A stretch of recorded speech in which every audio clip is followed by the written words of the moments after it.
Je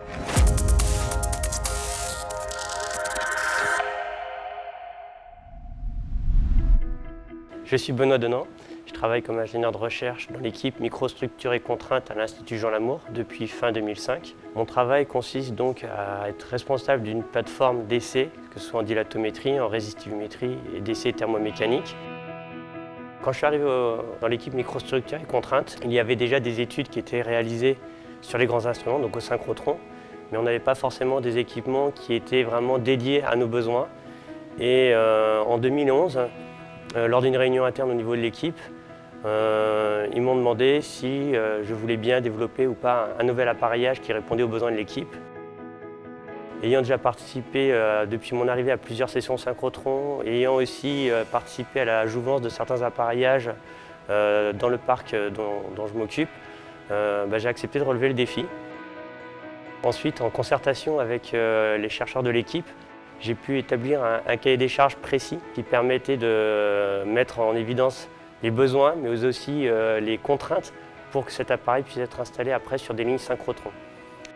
Alors l'intérêt de cet appareil, en fait, c'est qu'aujourd'hui, il permet de suivre en in situ les évolutions en résistivité électrique, mais aussi d'atteindre les évolutions de structures cristallines présentes dans un alliage par diffraction des rayons UX, et aussi d'accéder aux contraintes, notamment par la rotation sur lui-même de l'échantillon.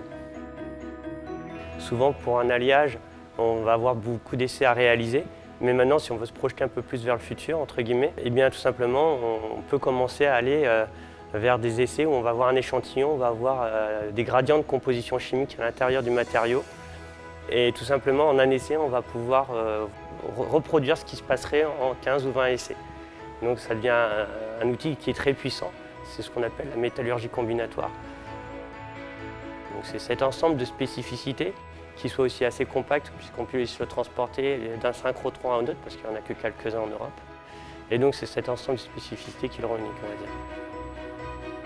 Cet aspect expérimental va être combiné avec une approche en intelligence artificielle, justement, pour tout de suite ressortir finalement les alliages les plus pertinents, que si on arrive à créer plus rapidement des nouveaux alliages, des nouveaux microstructures avec des meilleures propriétés, eh bien on va pouvoir aller faire de l'allègement de structure et donc avoir, par exemple dans le domaine des transports, soit en automobile, soit dans le domaine de l'aéronautique, avoir des appareils qui soient moins polluants.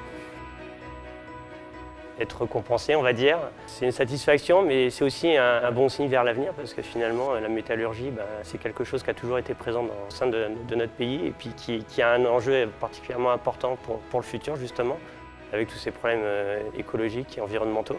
Un signe pour dire, voilà, il faut continuer dans cette direction.